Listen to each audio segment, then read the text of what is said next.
Muy bien, hermanos, ¿qué hay? Soy Will Graham. Saludos, como siempre, desde Almería, España. Gracias por estar aquí con nosotros. La idea es seguir estudiando la Confesión de Londres. Llevamos varias semanas estudiando la doctrina de la providencia y bueno, está siendo fascinante. Hoy tenemos un tema notoriamente complejo. Es la relación entre la providencia y el pecado, porque si decimos que Dios está en el trono, Dios todo lo controla, todo lo dirige, todo lo gobierna, pues ¿qué hacemos con el pecado? Porque si Dios realmente controla toda la cosa, entonces ¿por qué existe algo llamado pecado? La clase de hoy entonces se llama la providencia y el pecado. Os hago saber que, claro, si fuera por mí nunca escogería hablar sobre este tema, porque es bien peligroso y hay que tratar esta cuestión con mucha sensibilidad dentro de los parámetros de la Sagrada Escritura. A veces la gente, ¿no? Cuando me invitan a predicar, me dice, bueno, Will, el día domingo escogí un tema libre. Puedo deciros que jamás escogería predicar sobre este tema. Si fuese por mi elección propia, pues ya está.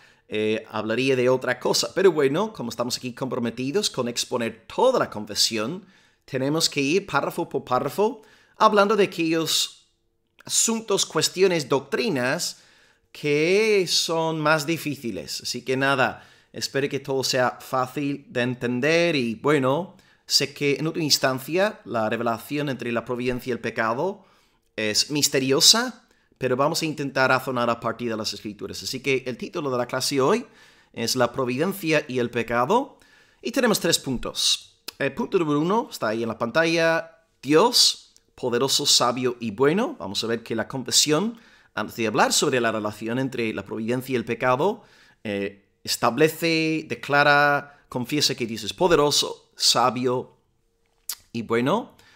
En segundo lugar veremos, y sé que este título puede resultaros chocante, pero no deja de ser una verdad bíblica, que Dios ordena, o si preferís el verbo decretar, Dios decreta el pecado. En última instancia, el pecado entró en el mundo por el decreto, por la ordenanza de Dios. Y número 3, Dios no peca. Dios no peca. Así que repito rápidamente los 3 puntos de la clase de hoy. 1, Dios es poderoso, sabio y bueno. 2, Dios ordena el pecado y pondré 3 ejemplos bíblicos. Y número 3, Dios no peca. Así que la frase clave para entender esta clase es que Dios ordena el pecado, pero no peca. ¿Ok? Pues vamos a leer entonces la confesión. Las primeras 2 líneas y providencialmente está aquí. Vamos a abrir y leer el capítulo 5, artículo 4, líneas 1 y 2.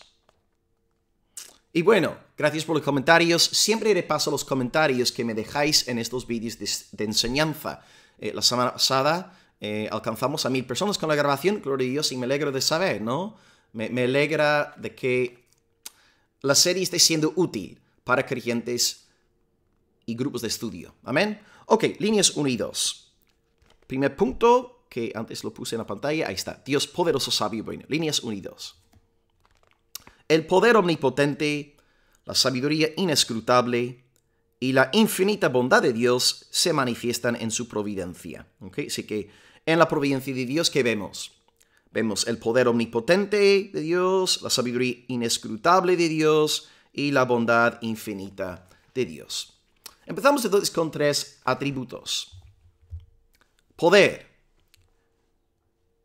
sabiduría, bondad. Dios es poderoso, Dios es sabio, Dios es bueno. Cuando hablamos de la providencia, vemos 3 atributos. En primer lugar, vemos el poder de Dios. ¿En qué sentido enseña la providencia, demuestra la providencia, exhibe la providencia, el poder divino? Bueno, ¿quién, sino un ser todopoderoso, podría sostener todo el universo, toda la creación y mantenerla en existencia? ¿Ves? Detrás de la providencia está el brazo omnipotente del Todopoderoso. Amén. Pablo escribe que la creación revela el eterno poder de Dios, Romanos 1:20. Entonces, la providencia demuestra la omnipotencia divina, porque claro, ¿quién puede sostener todo el cosmos sino un ser omnipotente? Segundo atributo, sabiduría. Bueno, de nuevo, pregunto, ¿quién, sino un Dios inescrutablemente sabio, quién sino un Dios sapientísimo, podría dirigir todo el cosmos y todas sus criaturas hacia el fin para el que fueron creados? Solamente un Dios ultra sabio, mega sabio, sapientísimo, podría encaminar las cosas de tal manera. Así que la providencia revela el poder de Dios y la sabiduría de Dios. Y en tercer lugar, la providencia también revela la bondad de Dios. La bondad de Dios. Porque claro, Dios en este momento sigue haciendo que todo exista. Dios en su gran bondad está permitiendo que estemos aquí viendo este programa. Nos está permitiendo razonar con nuestra mente para seguir la línea de la clase. Me está dando a mí la gracia necesaria para hablar. Está enviando oxígeno a mis pulmones. Estamos viendo la bondad de Dios porque está sosteniéndonos sin tener que hacerlo. Todo lo que somos, todo lo que tenemos es fruto de la bondad inmerecida de Dios. Dice Hechos 17, versículo 28, en Dios vivimos, en Dios nos movemos, en Dios somos. Hasta los incrédulos, que están haciendo de todo, ¿no? Ahora mismo, pueden moverse, pueden respirar, pueden hacer todo lo que están haciendo porque Dios los está sosteniendo. Él es bueno. Él es bueno. Por tanto, para acabar el primer punto, podemos decir que Dios es poderoso en el sentido de providencia, porque ¿quién sino un ser omnipotente podría sostener todo, mantener todo en existencia? 2, Dios es sabio, porque le está dirigiendo todo el cosmos hacia el propósito para el que fue creado. Y número 3, vemos la bondad de Dios en el sentido de que Él sigue dando vida a todo. Él sigue dando la existencia a todo. Y de nuevo es una bondad inmerecida. Nadie merece seguir existiendo. Nadie. Pero Dios en su bondad nos permite disfrutar de este obsequio. Ok, segundo punto ahora de la clase, y bastante fuerte. Dios ordena el pecado. Dios ordena el pecado. Os invito de nuevo a buscar el 5.4 y vamos a leer ahora de líneas 3 al 9. Líneas 3 al 9. Dice, hasta tal punto que su predeterminado consejo se extiende incluso hasta la primera caída y a todas las demás acciones pecaminosas, tanto de los ángeles como de los hombres, y eso no por un mero permiso, las cuales también él sapientísima y poderosísimamente limita, y además ordena y gobierna en una multiforme dispensación para sus santísimos fines. ¡Wow! ¡Qué fuerte lo que acabamos de leer, pero todo es netamente bíblico! Aquí estamos ante un tremendo misterio. La relación entre la providencia divina y el pecado. Si os acordáis de nuestras clases sobre el capítulo 3 de la confesión, ahí hablamos sobre el decreto divino. Y vemos en el artículo 3.1 de la confesión que Dios ha decretado todas, que estoy citando, de ahí las comillas, lo estoy disimulando ser conejo, comillas, Dios ha decretado todas las cosas, todo lo que llega a suceder. Entonces esto significa que, por implicación, las caídas de Lucifer y de Adán fueron decretadas por el Todopoderoso. Porque claro, si Dios en última instancia no hubiera querido que el pecado existiese, no habría entrado en el mundo. Por tanto, el Dios poderoso bueno y sabio sí ordena el pecado. Ahora bien, como la confesión aquí recalca, su propósito, el fin divino, el telos en griego, el fin, el propósito, la meta. Cuando pensamos en el fin de Dios, Él tiene un propósito santísimo, purísimo, inmaculadísimo. Dios decretó las caídas de Lucifer y de Adán con un propósito limpio, puro, recto, santo. No es que Dios meramente haya permitido la caída. Lo vemos ahí en la confesión. Dice, no es por solamente Dios permitirla. No es que Dios simplemente permita el pecado. Él decrete, Él ordena que el pecado entre en el mundo. Y ahora vamos a ver varios ejemplos de esto en la Sagrada Escritura, porque a lo mejor estos principios pueden chocarnos, pero a través de los relatos bíblicos cobra más sentido y podemos ya decir amén. De nuevo, son doctrinas fuertes y, repito, yo no escogería predicar sobre este tema. Pero bueno, hoy me veo bajo la necesidad de enseñar sobre esta cuestión. Bueno, primer ejemplo, voy a poner los 3 ejemplos. Creo que la primera ilustración es la más conocida del Antiguo Testamento. Estamos aquí en la esfera de, bueno, José, sus hermanos y todo lo que le pasó.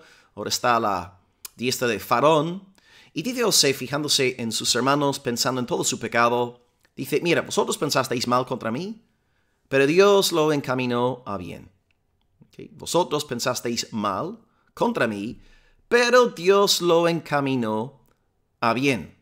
Por tanto, José aquí está aludiendo a una doble realidad. Sí, los hermanos de José habían actuado de forma maliciosa, perversa, pecaminosa, y os animo a leer el relato, la historia de José, ¿no? Pero José era capaz de ver a través de aquellas obras pecaminosas y malévolas, él vio no solamente una intención humana, sino también un propósito divino. La intención mala, os pongo el versículo de nuevo, dice, la intención humana es pensar mal contra mí. O sea, los hermanos de José hicieron lo que hicieron siendo impulsados por el pecado. Pero además de la intención humana, hay una intención divina. La intención divina no es pecaminosa, no es malévola. Ok, el pecado está involucrado, pero el fin de Dios es santísimo, purísimo, gloriosísimo.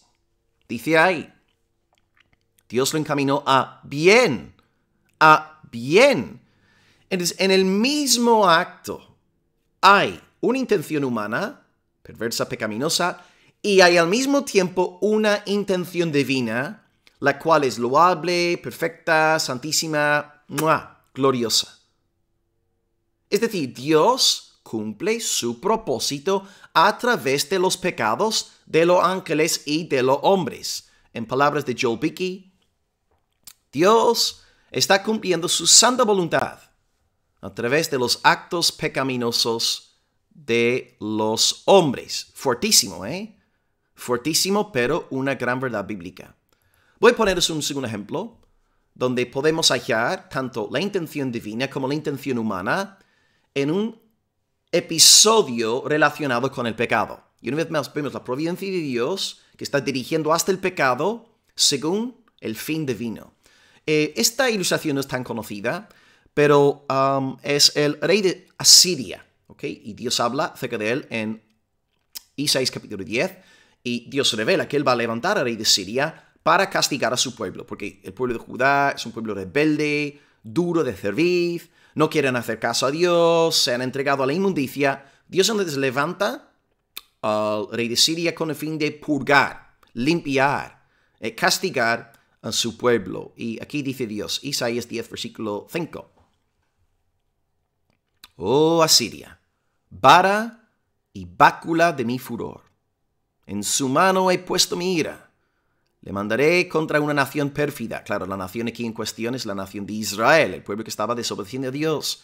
Sobre el pueblo de mi ira le enviaré, para que quite despojos y arrebate presa, y lo ponga para ser ojeado como lodo de las calles. Es decir, Dios iba a levantar a un rey pagano, el rey de Siria, para ejecutar su juicio sobre Judá. Dios hizo lo que hizo con un fin bueno, noble, justo, santo, recto y todos los adjetivos hermosos que quisieras ahí nombrar, pero el rey de Siria, sin embargo, no hizo lo que hizo con el fin de glorificar a Dios. Aprendemos en el versículo 7, dice Dios acerca del rey de Siria, aunque él no lo pensara así, ni su corazón lo imaginara de esta manera, sino que su pensamiento será desarraigar y cortar naciones no pocas. ¿Qué está diciendo aquí el Señor? Él iba a levantar al rey de Siria con un propósito. Iba a usar al rey de Siria para enviar su juicio a la tierra de Israel. Pero el rey de Asiria, a la hora de destruir la nación, no iba a llevar a cabo aquella obra con un fin teocéntrico. Él no lo hacía para la gloria de Dios, sino que quería engrandecerse a sí mismo. Y él iba a ir a Judá con el fin de engrandecerse a sí mismo, glorificarse a sí mismo. Él quería extender su propio territorio nacional y ser reconocido, como un Dios. Por tanto, Dios dice algo bien fuerte en el versículo 12. Acontecerá que después de que el Señor haya acabado toda su obra, y veis, Él va a estar llevando a cabo su obra a través de un rey pagano que está haciendo todo con un fin malévolo. O sea, en un solo acto vemos dos intenciones, la humana que es mala y la divina que es pura y santa. Después de que Dios haya acabado toda su obra en Sion y en Jerusalén, lo siento, no tengo la segunda parte aquí del versículo. Os lo leo, tengo aquí en mis apuntes. Pongo la primera parte de nuevo, para que no estéis ahí perdidos. Acontecerá que que después que el Señor haya acabado toda su obra en el monte de Sion y en Jerusalén, dice, castigará el fruto de la soberbia del corazón del rey de Siria y la gloria de la altivez de sus ojos. Entonces Dios dice que después de llevar a cabo su obra en Israel, a través del rey de Siria, lo que va a hacer es castigar al rey de Siria por haber hecho todo con un fin arrogante, prepotente, orgulloso, soberbio, etc. Increíble, ¿no? Una vez más vemos en el juicio de Israel un episodio, una acción que es humana y divina. El impulso humano es malévolo, pecaminoso, soberbio. Pero la intención divina es recta, justa y santa. Dios está usando el pecado humano para llevar a cabo sus fines, pero la intención de Dios en aquellos actos pecaminosos, la intención de Dios es pura, santa, recta. En un solo acto vemos dos intenciones distintas. Y bueno, acabo con el tercer ejemplo, y este es el ejemplo más conocido de toda la Biblia. Y diría yo, el más impactante. Estamos hablando ahora de la crucifixión de Cristo. La crucifixión del Rey de Gloria. El acto más pecaminoso, la historia humana, la crucifixión del Rey de Gloria. Bueno, cito aquí una oración de la iglesia primitiva que está registrada en Hechos capítulo 4. Voy a leer versículos 27 y 28. Dice la iglesia a Dios: verdaderamente, y de nuevo hermanos, fijaos en la intención humana o la acción humana y luego la acción divina detrás de la acción humana. ¿Okay? Verdaderamente se unieron en esta ciudad, están orando ahí en Jerusalén, verdaderamente se unieron en Jerusalén contra tu santo Hijo Jesús, a quien tú ungiste, Herodes, Poncio Pilato, los gentiles, el pueblo de Israel, para hacer cuanto tu mano y tu consejo habían antes determinado que sucediera. ¡Wow! Estamos nadando en aguas bien profundas. Lo que acabamos de leer demuestra que hay una clara relación entre el pecado humano y la providencia divina. Y concretamente aquí en este texto vemos el decreto divino. La providencia es la ejecución en el tiempo del decreto eterno de Dios. Por tanto, por un lado vemos en la crucifixión del Señor Jesucristo, vemos el pecado humano. Vemos el pecado de Pilato, de Herodes, de los gentiles, específicamente los romanos, y el pueblo de Israel. Porque el pueblo de Israel condenó a Jesús en el Sanedrín y luego entregó a Jesús a Pilato con esta presión, esta manipulación sociopolítica, diciendo, pues, nadie puede ser amigo del César si permite que haya otro rey, ¿no? Entonces están diciendo, Jesús se proclama rey, acaba con él, ¿no? Si no, vamos a sacar el teléfono, llamar a Pilato llamar a César para que le corte la cabeza a Pilato. Entonces, vemos el pecado humano por un lado. Es el acto más pecaminoso de toda la historia, pero al mismo tiempo, vemos la intención divina. El acto más pecaminoso de toda la historia es, en realidad, un acto ordenado por el poder, la sabiduría y la bondad del Dios Todopoderoso. Ahora, en la crucifixión de Cristo, la intención humana fue malévola, podrida, nefasta, diabólica, satánica, pero la intención divina fue hermosísima y santísima. El mismo acto, pero dos intenciones diferentes. Sí, un gran pecado, pero Dios santamente obrando en aquella situación para la gloria de su nombre y la salvación eterna de su pueblo. Es que a primera vista, amados, y aquí hace falta la vista del Espíritu, los ojos dados por el Espíritu. Uno podría pensar que, humanamente hablando, las acciones de los hermanos de José, el rey de Siria, Herodes, Pilato, uno podría pensar que sus acciones iban en contra de la voluntad de Dios. No obstante, la doctrina de la providencia revela que aquellos acontecimientos sucedieron gracias a la voluntad divina. Es increíble. Agustín de Hipona dice lo siguiente: las obras del Señor son grandes porque de una manera indeciblemente grande y extraña, aun lo que se hace en oposición a su voluntad, no derrota su voluntad. Y ahora, ¿cómo podemos descifrar lo que Agustín de Hipona está diciendo ahí?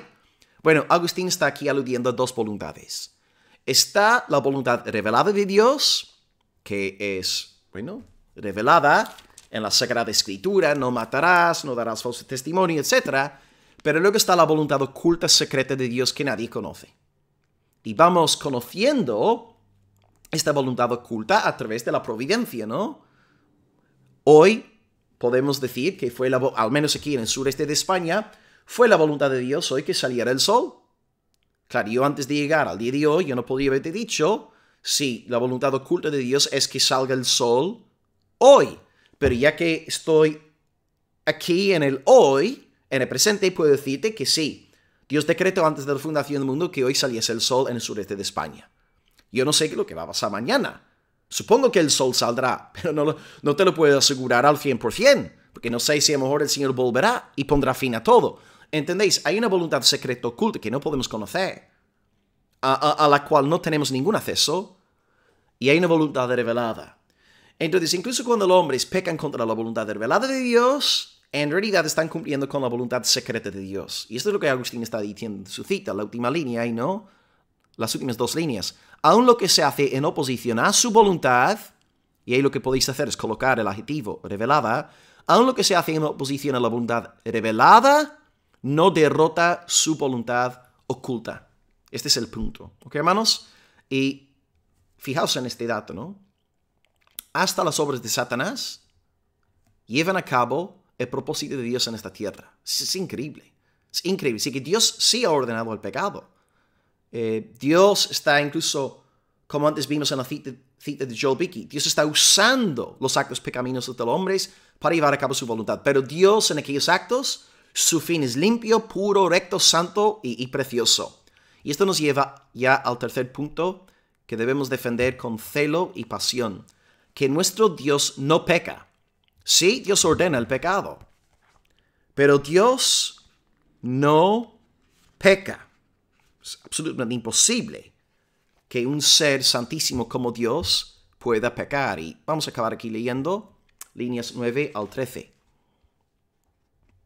A ver, aquí está. Sin embargo. Ok, línea 9.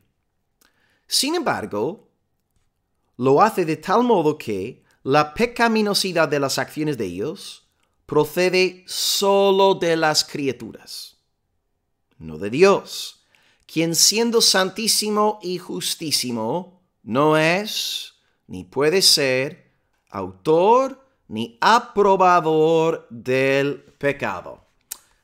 Amén. Fuerte amén ahí. Así que la frase clave es: Dios ordena el pecado, pero no peca. Dios ordena el pecado, pero no peca. Cuando Lucifer y Adán cayeron en el principio, la causa del pecado estaba en ellos. Pongo aquí una cita de Herman Bavinck. La Escritura mantiene firme y decididamente que la causa del pecado no está en Dios, sino en los hombres. Sí, Dios ordena el pecado, pero Dios no crea pecado en los corazones de sus criaturas. Lucifer y Adán pecaron porque quisieron pecar libre y voluntariamente. No fue Dios quien pecó en ellos, no fue Dios quien pecó a través de ellos. Ahora, ¿cómo podemos nosotros entonces reconciliar la tensión implícita en esta declaración? Dios ordena el pecado por un lado, pero no peca por el otro. Pues lo que podemos hacer aquí es tener presente que en cada acto de pecado hay dos dimensiones. Siempre hay dos. Hay una dimensión puramente natural y luego hay una dimensión moral. Y voy a poner la ilustración de la lengua, ¿ok? La lengua humana. Piensa en tu lengua, ¿ok? Rosita, bonita, sabrosa, cubierta de saliva. ¿Quién te dio a ti el don de la lengua? ¿Quién te dio a ti tu lengua? ¿Quién te la dio? Dios. Dios te dio tu lengua. Es un regalo del Señor. ¿Quién puso tu lengua en tu boca? ¿Tu padre, tu madre, tus abuelos? ¿Qué va? Fue Dios. Dios puso tu lengua en tu boca. Ahora, segunda pregunta. ¿Quién miente con su lengua? Tú. Mentiroso, tú mientes con tu lengua. ¿Quién siembra chismes con su lengua? Tú. ¿Quién habla blasfemias con su lengua? El impío, el incrédulo, el transgresor de la ley de Dios. ¿Veis entonces la distinción entre la dimensión natural y la dimensión moral? Dios nos da la lengua. Es bueno tener una lengua. Es un don hermoso de Dios. Pero tristemente podemos abusar de la lengua y en el plan moral usar la lengua para pecar. Dios nos da entonces un don precioso llamado la lengua. ¿A quién le gustaría estar sin su lengua? Pero nosotros abusamos de la lengua. Cito una vez más a Herman Bavinck. Dios concede la vida y la energía. Sin embargo, es el hombre y solo el hombre quien hace el pecado y quien es culpable de él. Amén. Sin los dones naturales de Dios, no podría haber pecado. Porque claro, vamos a pensar en términos muy elementales. Si Dios no nos concediera el don de la existencia, o si Dios no nos diese la energía suficiente como para vivir, ¿quién podría pecar? Nadie. Si Dios no le hubiese regalado a Lucifer el don de la existencia, no podría haber pecado. Pero, ¿quién va a acusar a Dios de injusticia o de pecado por regalarnos la existencia y por darnos los miembros que tenemos en nuestro cuerpo. Lucifer, Adán, los hermanos de José, Pilato. Ellos pecaron porque Dios les había regalado la existencia. Sin embargo, Dios no cometió sus actos pecaminosos. Hay una dimensión natural. En cada acto pecaminoso, Dios está, de alguna forma, implícitamente involucrado, porque Él es quien ha dado el don de la existencia. Él es quien nos ha dado los dones, los miembros a través de los cuales pecamos. En ese sentido, Dios está presente naturalmente, pero moralmente hablando, pecamos por nuestra voluntad corrupta y pecaminosa. Ahí está la diferencia. Así que en cada acto pecaminoso hay una dimensión natural y una moral. Y como hemos destacado en el segundo punto, en cada acto de pecado hay una intención humana y una intención divina. Y vuelvo al ejemplo de la crucifixión de Jesús. En la crucifixión de Cristo podemos afirmar, paradójicamente, que la muerte del Hijo de Dios fue el suceso más justo e injusto en la historia humana. Sí, me habéis oído bien. He dicho que la cruz fue simultáneamente el evento más justo e injusto en todo el universo, en toda la historia.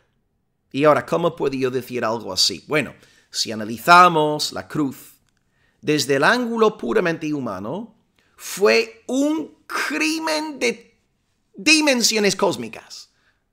Mataron al Hijo de Dios. Crucificaron al Verbo eterno. Mataron al autor de la vida. ¿Qué pecado hay más grave, más asqueroso que la crucifixión de Cristo, Rey de Gloria?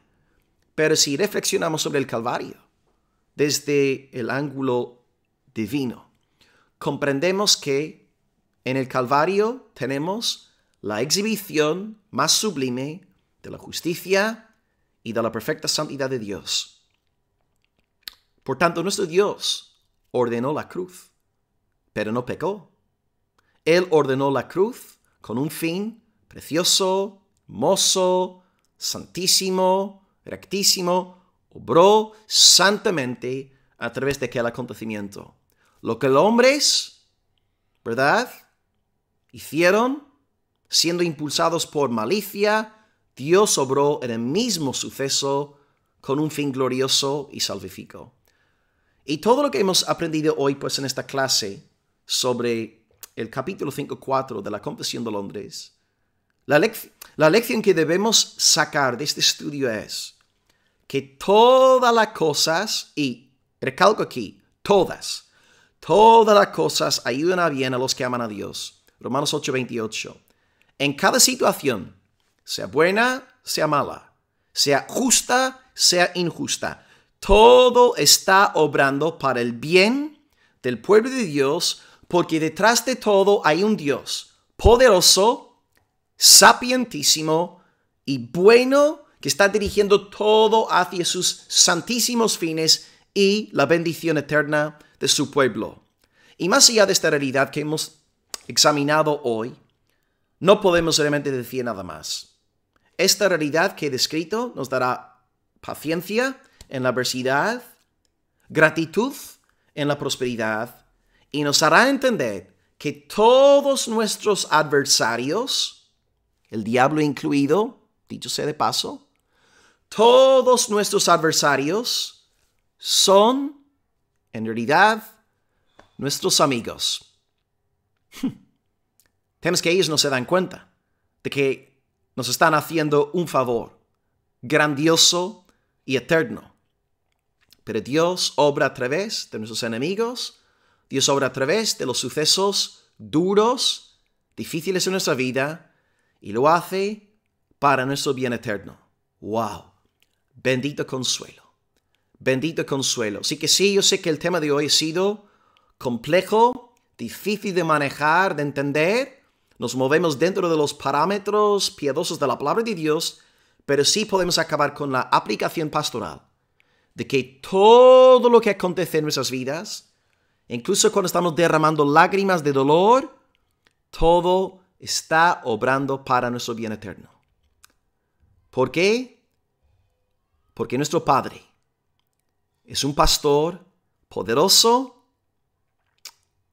sabio y bueno. Y el pueblo de Dios dice amén. Pues hoy hemos visto 3 puntos. La providencia revela que Dios es poderoso, sabio y bueno. La providencia revela que Dios ordena el pecado. El pecado no habría entrado en el mundo sin el permiso, la voluntad, el decreto de Dios. Es algo que Él ordena. Es más que permitir, es ordenar activamente.